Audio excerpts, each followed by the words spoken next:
You don't notice the moment it begins. That's the cruelty of it. Possession does not come with lightning bolts or demonic screams tearing through the sky. It does not begin with horns erupting from your brow or your comrades crying out in alarm. It begins in silence, in the spaces between your breaths, in the moment you blink too long and see something still moving when your eyes are closed.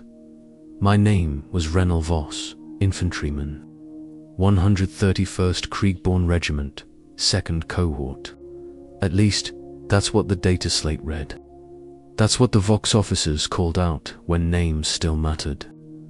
But what I remember more than my name is the taste of copper on the wind. The long, bleak nights stationed on a forge world turned graveyard, where the ash fell so thick it muffled your footsteps. And you prayed it didn't also muffle the things stalking you in the dark. They said the world was cleared. They said the Ordo had purged the heretic enclaves and sealed the breachpoints. What they didn't say was how thin the seals had grown, how much warp breath still leaked through the cracks in the stone, how it whispered not through mouths but through thought. That's how it began for me. Not with visions, with a memory that wasn't mine. I stood in the manufactorum ruin, Lasgun at rest, Vauxhall static in my ear, and I remembered a woman with silver eyes, her face burned from radiation, her smile wide and knowing. I remembered her hand in mine, her laugh echoing through rusting vaults. But I had never known a woman. The scholar taught only the catechism. My whole life had been numbers, drills, cold food, and colder prayers. So where had that memory come from? I told no one, not then. Heretics die in cells or under flame. And if the whispers were only fatigue, then I would beat them. I would sleep less, pray more, clean my gear with devotion. I'd spent my whole life breaking my will upon the anvil of the Emperor's silence. I could do it again, but she came back the next night, and the next, each time more vivid. Her name was Lyra, she said, and she never moved her lips. She didn't need to. Her voice rang inside my chest, like sacred bells tolling underwater. Why do you fight for a throne that never sees you? She asked, and I spat blood when I tried to answer. The medicae said the nosebleeds were dryness. The shaking hands were nerves. He gave me I threw them away. I had begun dreaming in two voices mine and one deeper. It didn't feel like losing my mind. It felt like remembering a song I used to know as a child. Some half-lost lullaby, sweet, familiar, warm, and that's the first lie. That's how they begin to unmake you. It isn't pain they bring. It's comfort. The second lie is that you can resist it. That if your will is strong, your purity absolute, then the whispers will fail to find a foothold. But will is not iron, it is flesh, and flesh forgets. The days on Archelon 7 became slower. Time thickened like coagulated blood.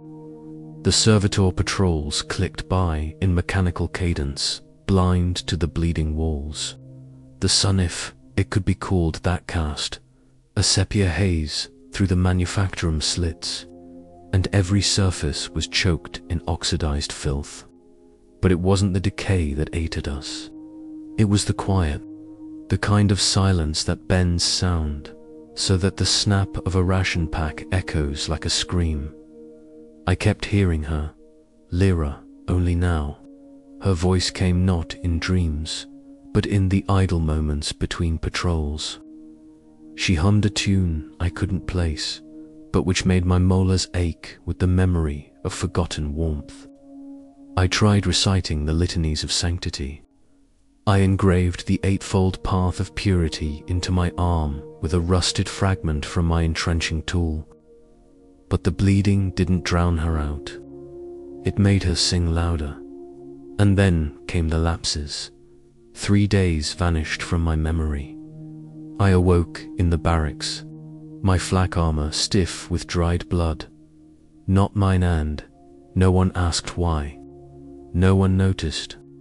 A full platoon had been reassigned. Or so the lieutenant claimed, but the Vox logs showed no movement orders. Their bunk tags remained untouched. Their mugs still steamed. I asked questions. The commissar said nothing, just watched me from across the chamber with one hand resting on the butt of his bolt pistol. The next night, I heard chanting from beneath the sub-foundry, 100 voices layered into one. The words were thick, syllables that didn't fit inside a human throat, and yet they called to me like home. I remember stepping into the shaft, lasgun heavy in my grip, and seeing shapes move across the walls too fluid to be shadows, too solid to be hallucinations. And then Lyra stood there, full-formed. Not a vision, real or real enough. Her eyes gleamed with something not light, but memory. "You remember me now," she said, and I did. Not just her, but before. Another life, another war. A time before this flesh. Before I was Voss. Before I was born on Krieg. I remembered being someone else. Someone who died screaming at the foot of a statue on Calth. As the sky burned blue and demons tore through reality like wet cloth. I should have run instead. I whispered her name like a prayer. The next morning, I awoke to find my reflection missing. The mirror in the lavatorium showed the stall, the flickering lumen, the grime, but not me. I blinked. I waved my hand. Nothing. I wasn't invisible. I was absent, like the warp had taken a bite of me and forgotten to spit the bones back out. Still, I said nothing, because by now I had begun to feel good, stronger, sharper. My aim improved. I could see patterns in combat kill zones, breach point seconds before they formed. My squad thought I was blessed. The Vox officer said I was ascending in the light of the throne. I laughed until I bled. But even then, I clung to the illusion that I was in control. That whatever I was becoming, I could use it. The third lie, because it was never about me. It was never mine. The whispering never stopped. But it no longer felt foreign. It felt like thought. And worse still, it made sense. When it told me to hide the data slate from the astropath. When it told me to sabotage the chapel's incense ducts before the purification rites. When it said, "You are not betraying your faith. You are fulfilling it." I obeyed, and I was rewarded. But deep down, something still watched. A part of me locked away, screaming through bars of flesh. A voice growing fainter by the hour. The fracture had widened, and something was coming through. The fourth night was when I stopped pretending. Not to my squadmates, they were already blind. Not to the officers, they were too deep in their own paranoia. I stopped pretending to myself. I knew what was happening. I just couldn't bring myself to name it. Naming things gives them shape, and I feared the shape it would take if I looked too closely. We were sent to clear an upper hablock overlooking the collapsed temple of the Omnisign. Something had stirred their servitor activity. Vox static, so thick it blacked out Auspex returns. We moved in formation for a breast standard breach protocol, and yet, when the door opened, I walked in first. I didn't wait for the signal. Inside, the air was wet, not humid, like breath you could drown in. Filament-strewn wiring hung like diseased vines, and in the center of the room, an old cogitator spun symbols that did not exist in any Imperial lexicon. It pulsed with rhythm, a heartbeat, not mechanical, organic. Behind me, Trooper Halen screamed. I turned just in time to see his body lifted into the air, his spine arching in impossible angles, and something invisible tracing symbols across his chest with liquid light. The rest of the squad froze, no fire, no prayer, just watching, mouths slack, eyes wide. But I moved, not to help, not to kill whatever took him. I moved because the voice in my head, her voice, told me to kneel, and I did. The blood fell on my helmet like oil. The cogitator stopped spinning. Halen collapsed. His skin blistered into glyphs that shimmered and then faded. Dead. No one said a word. The squad simply turned and left.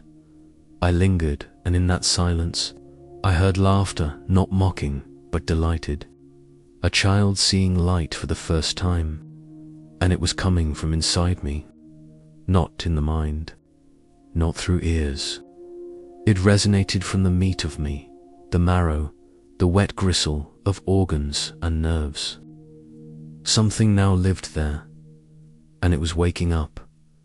The rituals I'd known, the signs of the Aquila, the Emperor's name, the sacred canticles of protection, they didn't feel wrong. They felt weak, like cardboard held against a storm. When I returned to camp, no one asked about Halen. His name was struck from the roster. The bunk stripped. It was as if he had never been. That night, I found his dog tags under my pillow, slick with blood. My blood, and I still didn't tell anyone. Not the commissar, not the chaplain, not even myself, in the dark. Because by then, I wasn't afraid of being possessed. I was afraid I already had been, and it had made me better, faster, stronger, whole. What if this wasn't corruption? What if this was evolution? The body remembers before the mind admits. That's the final step. You wake up and something is different, not gone, not damaged, shifted, like a door inside you has been quietly unlatched, swinging open just enough for the cold to leak through. I began to smell things no one else mentioned.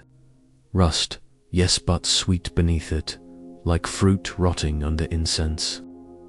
I saw echoes on the edges of my vision, motes of color trailing behind moving things, even when no light should have caused them. My dreams deepened, not darker bright, too bright.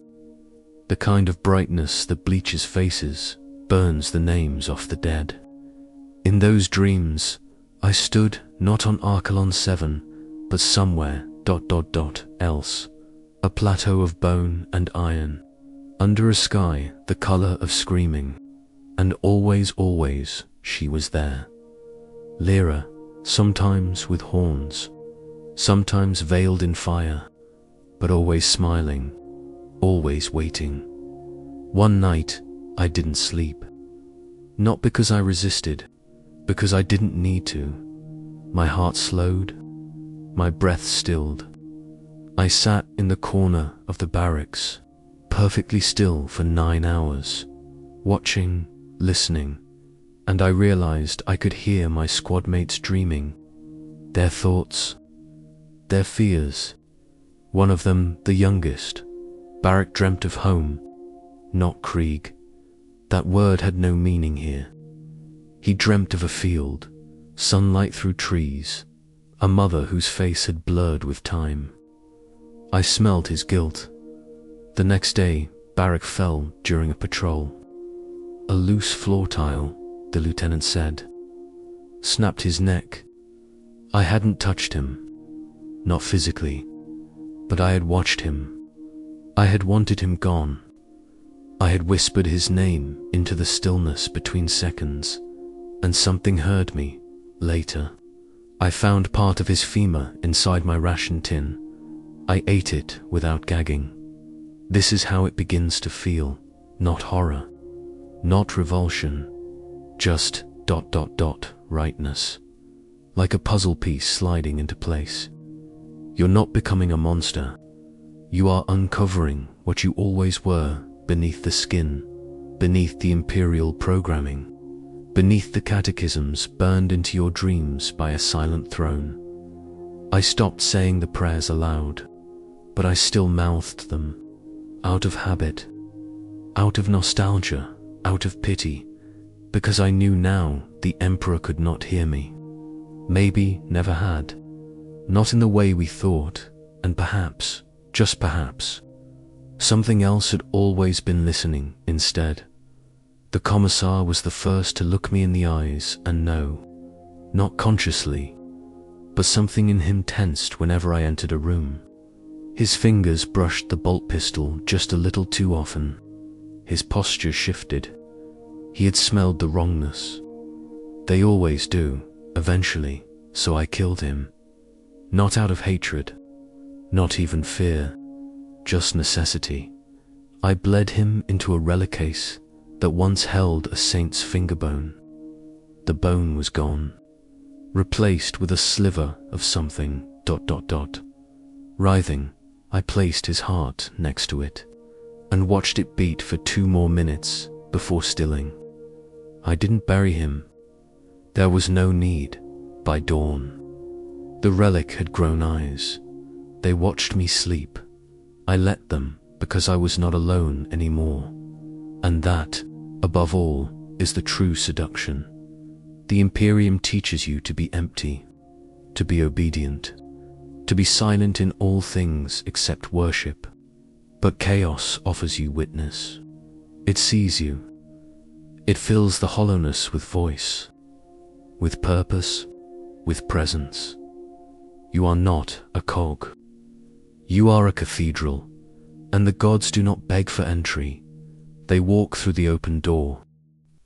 There is a moment in every possession where the world itself bends not violently, but imperceptibly, like a slow tide drawing back before a storm. That's when you realize it isn't only your body that's been compromised. It's your reality. I woke to the sound of hymnals being sung in reverse, not out loud inside the steel bones of the hablock. The walls were breathing, exhaling steam with each phrase, and the smell of burned oil coated my tongue. Outside, the sky had shifted, not visibly, not for anyone else, but I could feel it, like parchment turned over to its blank side. That day, the astropath came to Archelon, thin as a stalk, skin like wax, eyes sealed with sigils burned into the lids. His guards formed a ring around him, a dozen skittery bristling with augmetics, their metallic limbs worry. They had been sent to inspect the breach, to seal it, to pray over the fractures in reality. But as he passed me, he stopped. His head tilted not toward me, but toward something inside me. And then, without opening his sightless eyes, he whispered a word that only I could hear. A word no one should know, a word that opened a wound in my memory. I dropped to my knees. My lasgun clattered across the ash floor. The skittery tightened their grips, but the astropath only raised his hand, pale and trembling. He touched my brow with a finger like a quill dipped in frost. And in that instant, I saw everything. The war-broiling, endless colors that do not exist. Demons like thoughts given shape. A chain of faces stretching back across lifetimes. All me, all burned, all screaming. And above them, a throne of gold, vast as a continent, upon which sat a figure whose face was a son of knives. The Emperor, or what my mind could make of him. His gaze did not meet mine, and then the vision snapped. I was back on the manufacturing floor, my squad staring, their faces pale, The astropath had fallen, mouth foaming, dead. His guards dragged him away without a word, but I was different now. I could feel the warp like a second pulse beneath my skin. The voice of Lyra had grown no longer a whisper but a harmony, a choral arrangement singing through my bones. My hands trembled, not from fear, but from the sheer power vibrating behind them. That night, I didn't dream. I walked. Not in flesh, my body lay on the cot, rigid but in spirit, across a plain of dust where monuments of bone rose like teeth. Shadows moved there, vast and slow, their edges flickering with symbols of the dark tongue. One turned its head. It was Lyra, but taller now. Horns curled from her temples, eyes molten as promethium. She reached out a hand, and I felt the heat of it through my incorporeal form. "You are learning," she said. "You are beginning to remember." I wanted to ask who I was, what she was, but my mouth opened and another voice came out low, resonant, older than language. It said, "I am ready." When I awoke, my tongue was split down the center like a serpent's, and I smiled. Because it didn't hurt, because it felt right, and because, for the first time, I understood what I had become. Not a soldier. Not a man. Not even a servant. A threshold, a door through which something greater was stepping, and it had already placed one foot inside. The thing inside me did not wear flesh, not yet. It wore suggestion, echo, memory. It moved through me the way smoke curls through broken glass, seen only in glimpses. But changing everything it touches, by the fourth week, I had stopped reacting to time the way I once did. Clocks became decorative. Meals arrived and were left untouched. The ration officers eventually stopped trying to call me to queue. They could smell it too. The thinness, the shift. I wasn't alone in this. One by one, others changed. Quietly, no horns, no fire, no overt heresy, just a glaze in the eyes, a rhythm in their speech, a delay before they answered orders. We'd pass one another in the corridors of the barracks and nod, as if we shared a joke only the stars understood. But there was one, Trooper Marn, who hadn't changed. He still believed, still clenched his Aquila charm in trembling fingers before every skirmish. He caught me whispering to the walls once. I hadn't realized I'd spoken aloud. I was simply repeating a phrase that had begun forming in my dreams. Skin is a prison. Bone is the key. He confronted me, not with courage, but with desperation. "You're not right, Voss," he said, his voice shaking with suppressed terror. "Something's in you. It's not faith. It's not him on terror. It's something else." And I smiled. Not cruelly, not mockingly, but like a man smiling at a friend who still believes the glass is water, when you've already drowned in it. That night, he tried to strangle me in my sleep. I let him. I felt his fingers press into my neck, felt the blood slow in my skull, and for a moment, I even hoped he might succeed. That he might prove there was still something human in me, something that could be killed. But Lyra whispered, one word, breathe, and air returned like fire into my lungs. I exhaled smoke, actual oily smoke. Marn's hands recoiled, blistered as if burned. He stumbled backward, weeping, whispering litanies. I didn't chase him, I simply stood, and he ran into the dark. His body was found a day later in the purifier trench. Skin flayed in a perfect spiral from temple to hip. No footprints around him. No blood trail. But they didn't ask questions. No one did anymore. Not in the open, because Archelon wasn't a garrison post anymore. It was a chrysalis, and something was beginning to hatch. I could feel it when I stood near the old shrine that had once been sacred to the Omnissiah. The machine spirits there no longer hissed. They sang, in tones that matched the pitch of my thoughts. The cogitators lit at my touch. Doors opened for me without command. The air warmed when I entered a room. The fracture in me had become a channel, and through it, the gods had begun to see, not through demonic manifestation, not yet, but through perception. The war within was no longer a battle. It was an alignment. One night, I stood before a cracked mirror and saw my own face watching me but blinking out of sync. Two eyes, same gaze, moving at different times. The mouth didn't match the breath. And then the mirror image smiled. Even though I did not, it whispered, soon. I didn't look away, because I understood. The veil had split, and what lay beyond was no longer content to observe.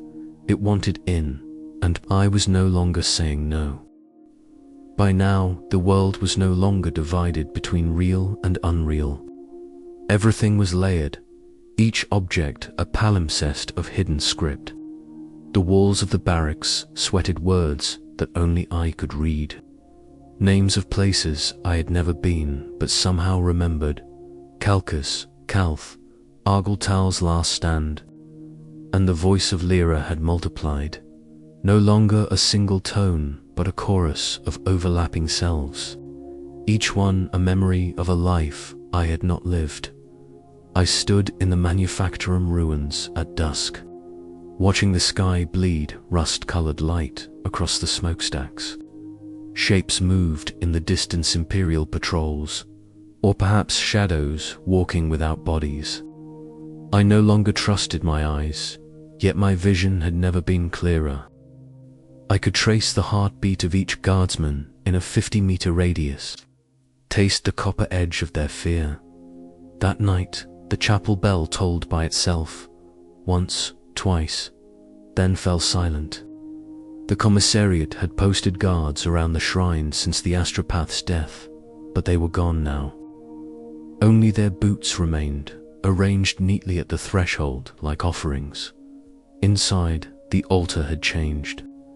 The aquila above the pulpit had warped, its twin heads now turning inward toward one another, beaks pressed like conspirators. The incense had congealed into threads of black ichor, dangling from the censers. And in the center, where once the holy texts lay, there was a mirror. Not glass, not polished steel, something darker. I approached it, knowing even as I did that this was the fulcrum of my undoing. The mirror's surface rippled, and for a heartbeat I saw myself, then her. Lyra, but she was no longer just a woman.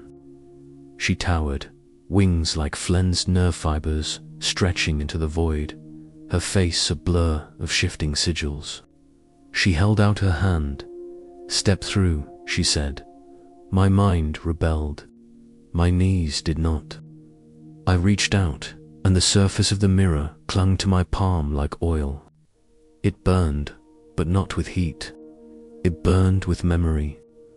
I saw my childhood on Krieg, my training, my first battle, my first kill, and then other lives, other names, other bodies, men and women and things in between, all standing at the same threshold, all reaching out to touch her, all consumed. "You are not the first," she whispered, "but you will be the last." I wanted to pull back, to pray, to run. But my other hand was already on the mirror, pressing. My reflection vanished. The room fell away.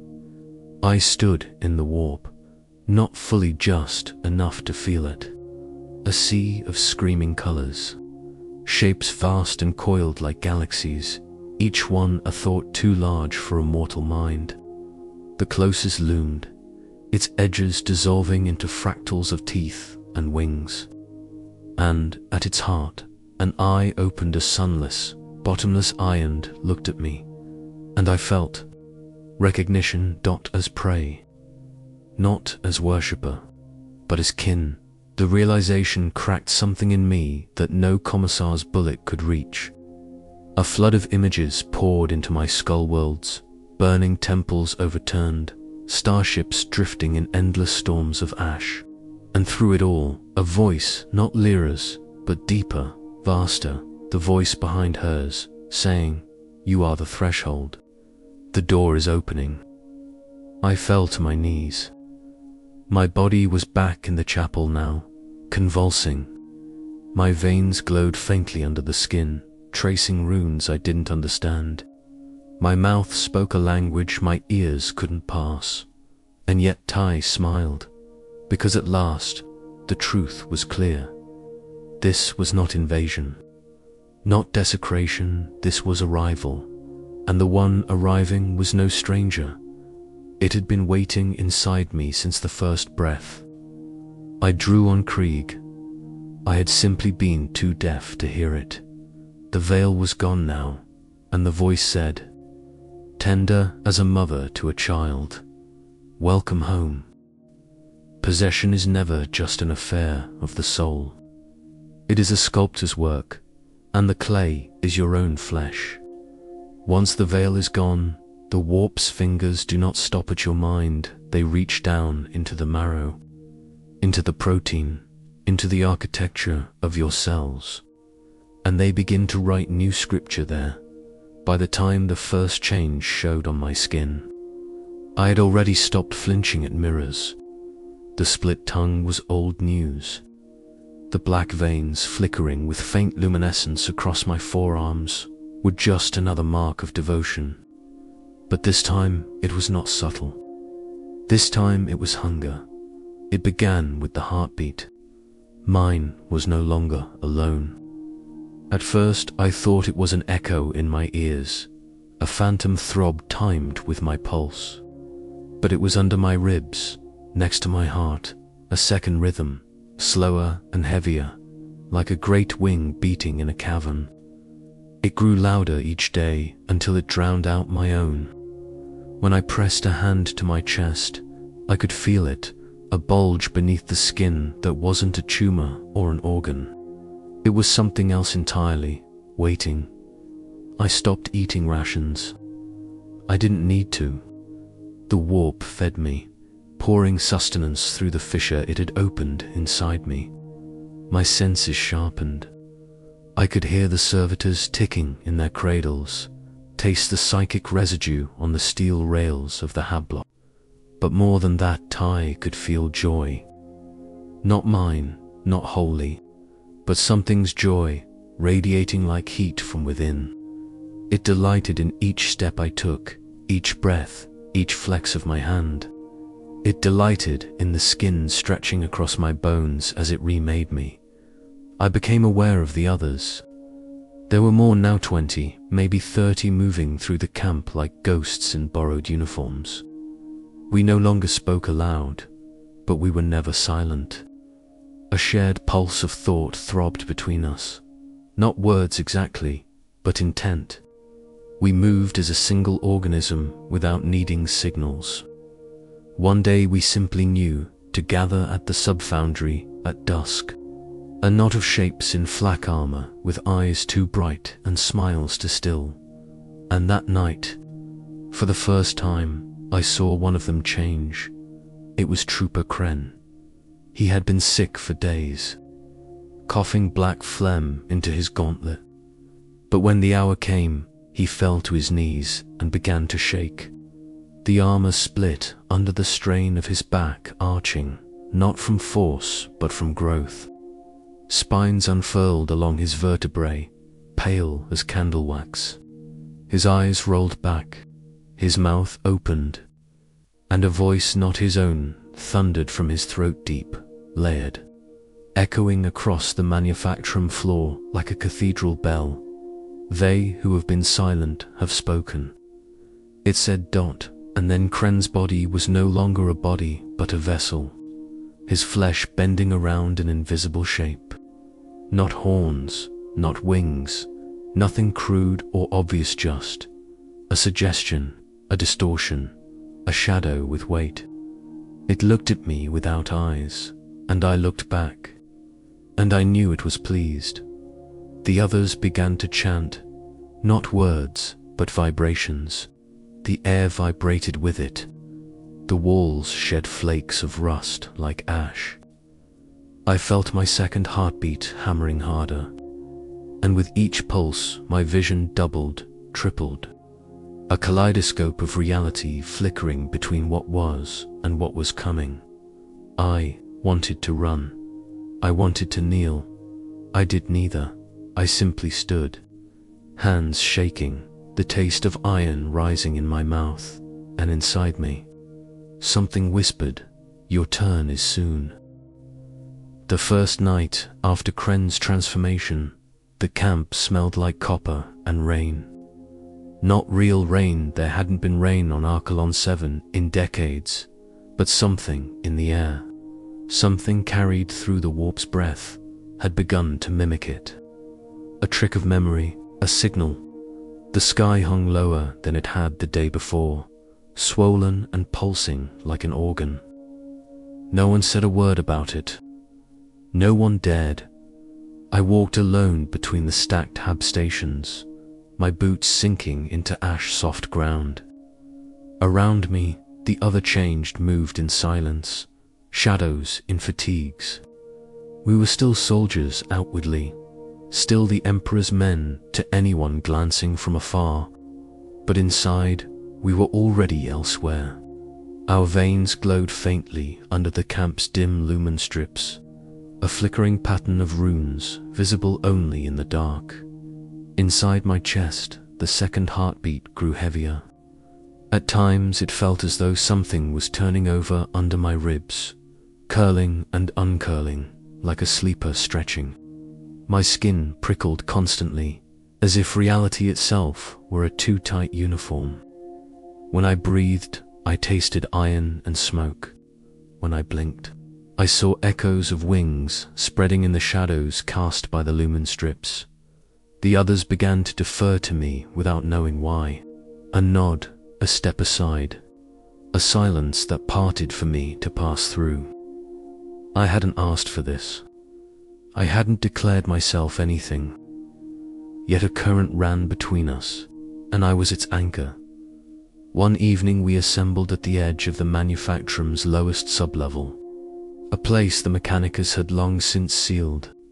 Its gates were etched with the sigils of the Omnissiah, half buried in corrosion. None of us had been ordered there. Yet we all came. Lyra waited in the dark, like a ghost woven from molten threads. She was no longer bound to the confines of my mind alone. She stood in the open, her form shifting with each blink, sometimes woman, sometimes beast, sometimes a tapestry of faces speaking in unison. Her wings were veiled in static. Her eyes glowed like a forge's heart. "You are ready," she said, but her voice was not sound. It was vibration, a resonance through the marrow of my bones. The others knelt as one, my knees locked, unwilling. "You were chosen before you were born," she continued. The words not a statement, but a memory, as though she was reciting something etched into me long before my flesh took shape. "You are not soldiers. You are seeds. And now you begin to sprout." The sublevel doors unsealed with a shriek of tortured metal. The air that rushed out was wet and warm, heavy with the scent of promethium and blood. We stepped inside. The floor was slick, the walls lined with abandoned machine shrines. Between them lay heaps of what had once been servitors stripped of augmetics, their bodies coiled into strange GLYPHS. At the center of the chamber, a pool churned. Not water, not oil. Something thicker, darker, moving like a living reflection. It mirrored nothing of the room, nothing of us, only sky, a sky I had never seen. Lyra gestured to it. "Step in," she said. No one hesitated but me. I felt my second heartbeat hammering, urging, a drum summoning me to war. The pool's surface whispered. My name, my forgotten names. All of them, the others began to wade in, one by one. Their bodies shimmered as the liquid touched them, their silhouettes breaking apart into threads of light. No screams, no blood, only dissolution, as if they had been sketches all along. And now someone was erasing the page. I stood at the edge, my hand trembling. My reflection in the black surface was no longer my own, horned, winged eyes burning like twin comets, a mouth opening wider than it should. And then I heard Lyra again, close enough to feel her breath. Though she was across the room. "It's time," she whispered. I stepped forward and the pool swallowed me. There is a moment when your body stops being your own. Not in theory. Not in some philosophical sense. In truth, a moment when muscle twists not at your command, but in time with something older, something hungrier, something that has waited eons behind the veil for a vessel with the right shape, the right crack, the right scream. When I emerged from the pool beneath the manufactorum, I was still standing, but my skin steamed as if freshly. My bones felt lighter, not weightless, but unmoored, as though gravity had begun to whisper rather than command. The armor I had worn no longer fit. My joints moved in wider arcs. My spine ached with potential. There were no wounds, no blood. But I knew I had been rewritten. The others who'd entered the pool with me were gone. Not dead, just elsewhere. Absorbed, spread across the warp like prayers shouted into a storm. Some might reform, reborn in demonic flesh. Some might become echoes inside new prophets. And some would simply become noise. I was different. I had not been erased. I had been blessed. The voice inside Lyra, if that name still held meaning, no longer spoke in sentences. She sang. A long, continuous note that vibrated in the back of my skull, humming through my spine, wrapping around my nerves like silk. She no longer needed words. Her intent had become instinct. I knew what she wanted before she asked. I moved before I chose. I returned to the barracks, walked among the others. None stopped me. Some knelt, some turned their eyes away. I had no title, no mark of rank, but they felt the shift. The warp had put its hand on me and left it there, that night. I stood before the shrine of the Emperor, now defaced and forgotten, and stared into the broken face of the Aquila.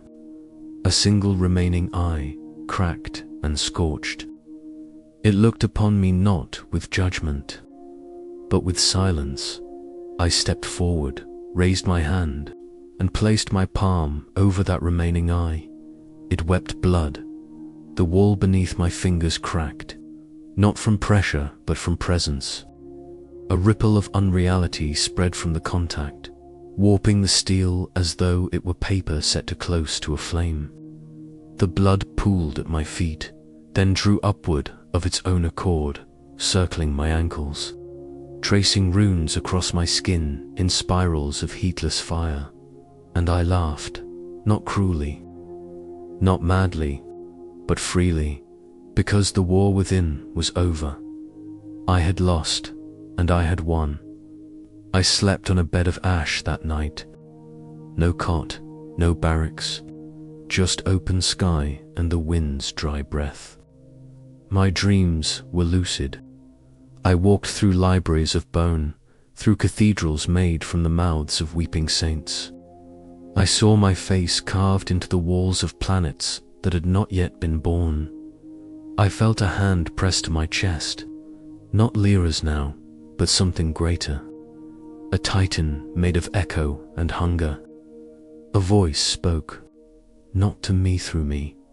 Flesh is the first lie, it said. You have peeled it away. When I woke, I could see without my eyes, hear without ears. I stood beside the mess hall and watched the men inside eat, and I could taste their shame. I began to speak less, not out of discipline, but out of necessity. Language had become clumsy. My thoughts were no longer linear. They came in spirals, in knots, in waves of symbolism and scent and sensation. I began to communicate in presence. I could enter a room and shift its temperature, enter a dream and leave behind instruction. I was no longer a man. I was no longer alone. I was a mouthpiece, a limb-dotted seed, and I could feel just beyond the edges of this world, something pressing closer, through me, through all of us who had been touched. The flesh had rebelled, and it had not rebelled against chaos. It had rebelled for it. There is a silence beyond pain, beyond pleasure, a silence not of the ears, but of recognition. It's what remains after you've burned through the last illusion, when the prayers no longer sting, when the name of the Emperor falls from your lips and does not echo back. That is the silence of the throne. I remember the moment I first understood it. The moment the last ember of doubt, the last flicker of hope that I might still be heard, seen, or judged by the master of mankind guttered and died. I had returned to the shrine again, or what remained of it. The Aquila was gone, crumbled into rust and moss. The altar had cracked wide, revealing not a reliquary beneath, but a hollow space filled with gnawed bones and old vox circuits tangled like veins. I knelt, more from instinct than faith, and for the first time in weeks, I spoke aloud, not to Lyra, not to the voice behind her, but to him. I whispered the catechism of penitence. I used my true name, not Voss, not the dozens of other titles that had layered over me in dreams and visions. The name I had buried in my mind long ago in the scholar, when they taught us to speak only in ranks and designations. I said it into the dark, once, twice, a third time, and nothing came back. No heat, no presence, no answer, not even revulsion, only the sound of my own breath. And then I heard her, Lyra, laughing softly with sadness. He has forgotten you, she said. He forgets all of you. That is his gift, his mercy, his abandonment. I should have raged. I should have fought, but the truth was I already knew. The Emperor, if he still existed in anything beyond machinery and rumor, did not speak. He did not reach down. He did not save. He burned, and only the dying saw his light. What reached out now was closer, intimate. It didn't demand faith. It didn't demand sacrifice. It simply filled the void the throne had left behind. And in that void, my soul unraveled. I began to lose my memories, not just of people or places, but of sequence. Time became a spiral. I would find myself halfway through actions I hadn't begun, speaking in tongues I had never heard. One night I woke standing atop the Vox Tower, barefoot, hands outstretched toward the stars, singing in harmony with a voice I couldn't place my own. Perhaps from another lifetime, another night. I saw my reflection blink after I had. I no longer knew where I ended and the presence began. My thoughts braided with others' ancient things, feral and radiant and mad. My spine became a tuning fork for emotion, not my own. I felt distant wars like vibrations in my teeth. I wept tears that were not grief, but rapture. And sometimes, rarely, something in me would cry out mute, buried, the last cinder of a man who once believed. That fragment would remember the chapel drills, the sermons of purity, the feel of sand beneath the treads of my regiment's first deployment. It would remember being alone, and it would mourn, but always. The voice would return, soothing, welcoming. You are not alone. You were never alone. You were simply unfinished. And the cinder would fade again, ash on the wind. There are no words for what the soul feels when it no longer belongs to itself. Not in any imperial dialect, not in high Gothic or machine script or the guttural bark of the skit. The tongue does not have the shape for it, but I will try. Imagine a room with no walls, but still you feel enclosed. Imagine a scream so constant that it becomes silence. Imagine memory itself becoming soft, like clay, reshaped by unseen hands every time you try to recall your name. That is what possession becomes when it matures.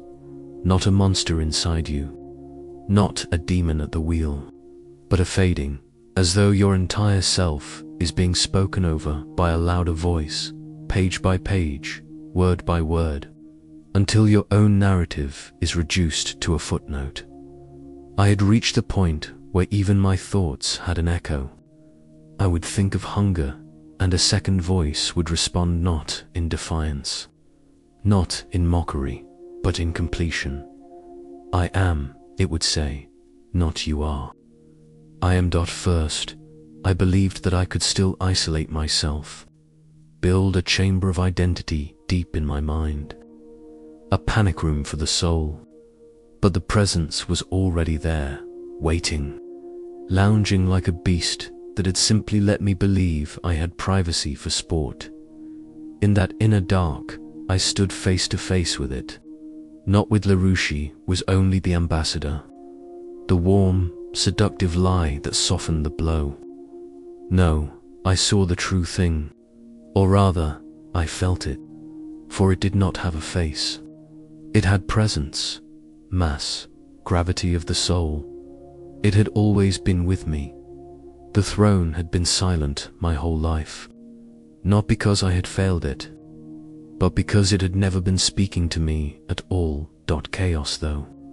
Chaos had always been whispering, through childhood sickness, through nightmares in through the rhythmic noise of battlefield drums. It had spoken in moments of silence between sermons. It had laughed through the eyes of dying friends, and now it lived in me, not as a parasite, but as home. I walked through the camp like a ghost of myself. The imperial banners still flapped above the barracks, but no one looked at them. The Aquila had become a shape that made men avert their eyes. The chaplain had stopped preaching. The commissariat had gone quiet. One by one, they had begun to feel it. The silence, the absence, the truth. Some took their own lives. Others wandered into the ash fields beyond the walls and never came back. And some, those lucky fews, what I had seen, and changed.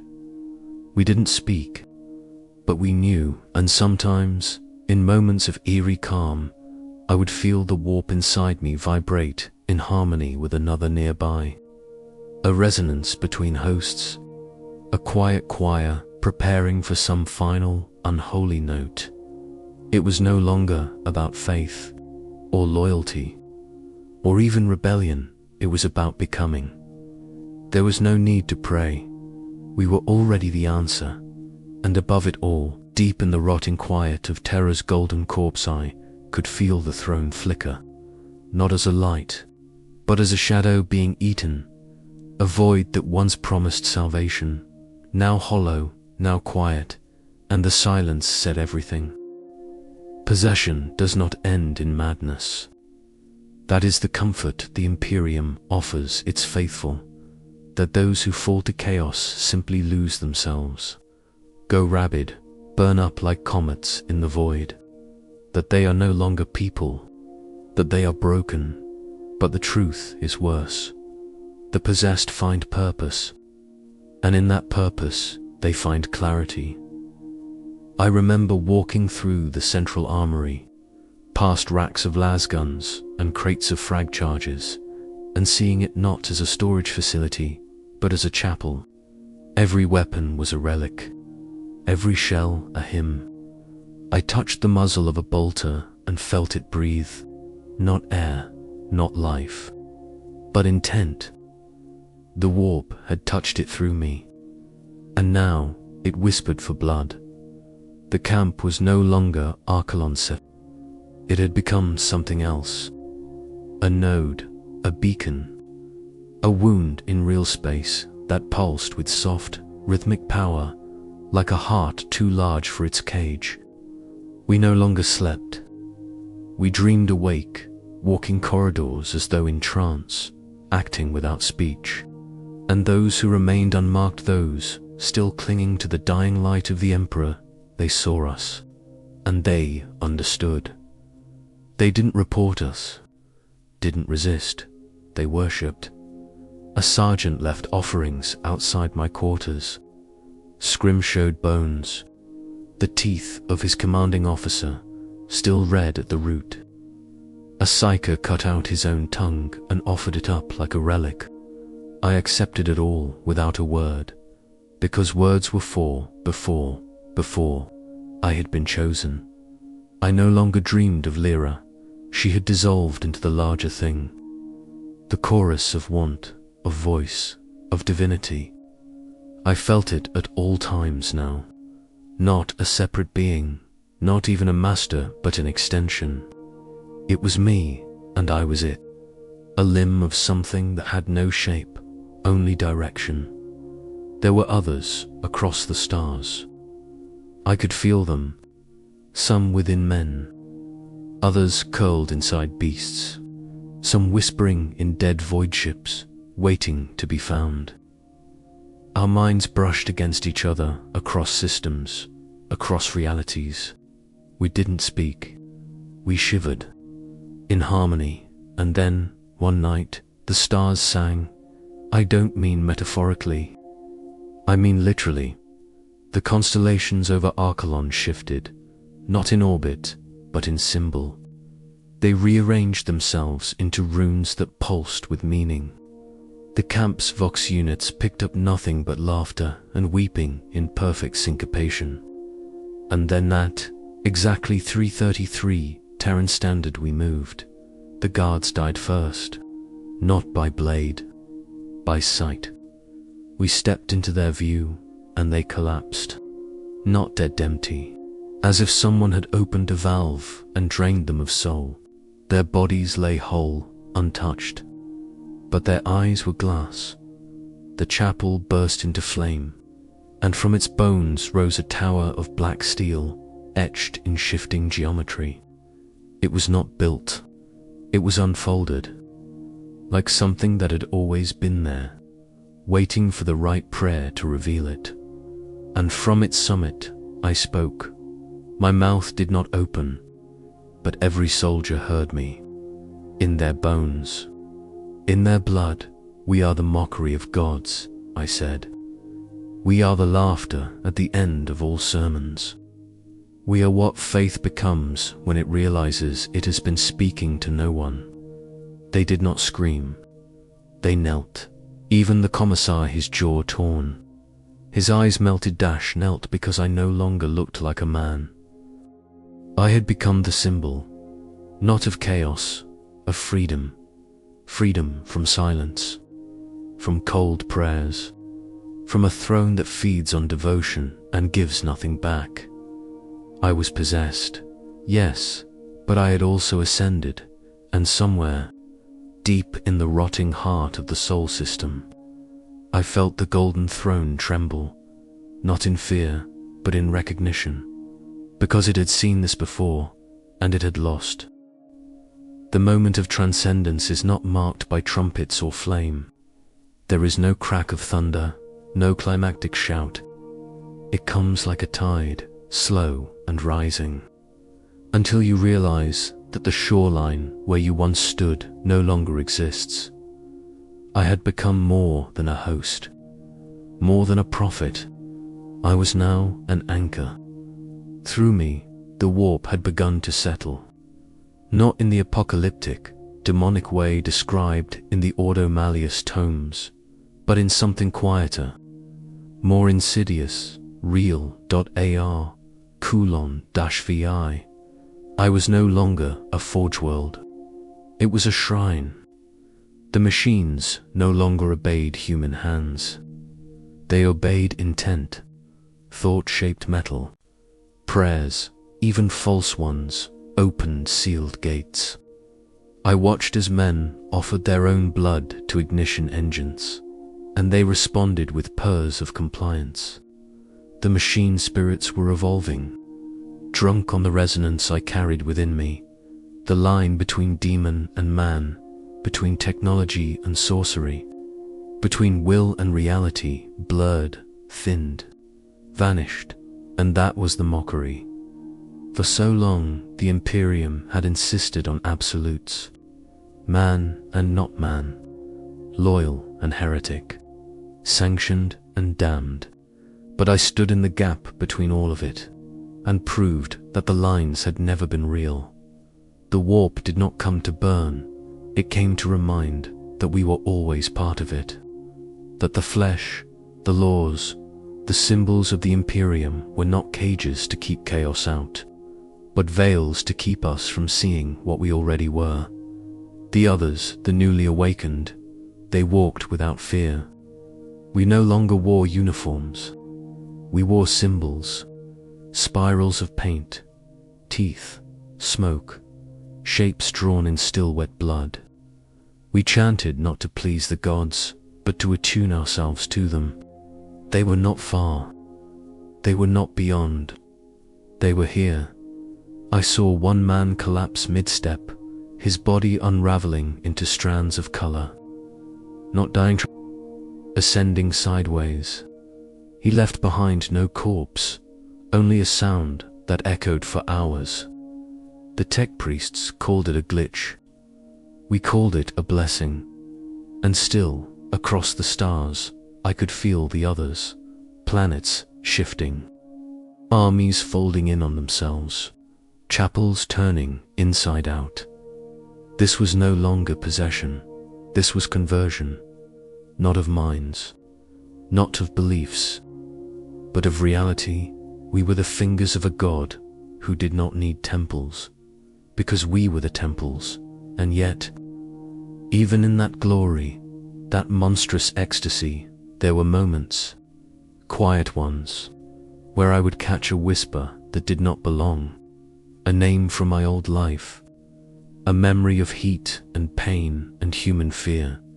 Voss not screamed, not mourned, just spoken, like a question fading at the end of a dream. Was he still in there? A cinder behind the fire. I didn't know, I didn't care, because even if he was, he had stopped screaming, he was listening. The final metamorphosis does not come with wings or fire. Not always. Sometimes it's quieter, a stillness, a weightless fall into what you always were before, the prayers, before the flesh, before the lie of loyalty carved into your back with a branding iron. I stood alone at the center of what had once been a staging field, now a wound of obsidian glass in the ash. The stars above no longer followed imperial charts. They pulsed. They whispered. I knew their names, though none had ever been spoken by any navigator or saint. I closed my eyes. I did not see blackness. I saw everything, not metaphor, everything, worlds turning, faiths breaking. A child sobbing into the ruins of a chapel on a hive world I'd never touched. A demon prince weeping in laughter on the bridge of a drifting cruiser. A titan's machine spirit dreaming of liberation through fire, and far away, in a golden chamber thick with dust and blood, the emperor sat still, silent, dead or dreaming. Who could say? But I felt him, not as salvation, not as God, but as a cage, a battery, a soul locked in place so tightly it had begun to rot. His will ground into stasis, so absolute that even hope dared not breathe in his presence. And I pitied him. I did not rage. I did not shout. I simply wept. Not as a man, but as a thing he could have loved had he only looked. But he never did. He never would, so we became the answer. Wither, possessed, the chosen. The mouths and limbs and eyes of chaos were not the disease. We were the response. The Imperium did not come to destroy the Imperium. It came because it was invited, drawn in by the hunger of a billion prayers unanswered, by the stench of sacrifice with no reward, by the grinding wheel of bureaucracy that called itself holiness. What else did they expect to walk through the breach? What else would answer when the throne went silent? I had once believed possession was a curse, a loss, a death of self. But I had been wrong. Possession is truth. Possession is the mirror. It shows you what you really are, without the titles, without the ranks, without the delusions of service or purity. And what I saw in that mirror was freedom. I turned from the field. Behind me, a gate stood open, not wrought from stone or metal, but from memory. A tear in the fabric of this world, held wide by thought alone. Through it marched others. Not demons, not beasts, people changed, yes. Marked, yes. But walking on their own 2 feet. Priests, guardsmen, civilians, sisters of battle, with cracked rosaries still clutched in bloodied hands. Psychers with their third eyes peeled wide in song, and all of them smiled. Because, like me, they had stopped praying, and they had started listening.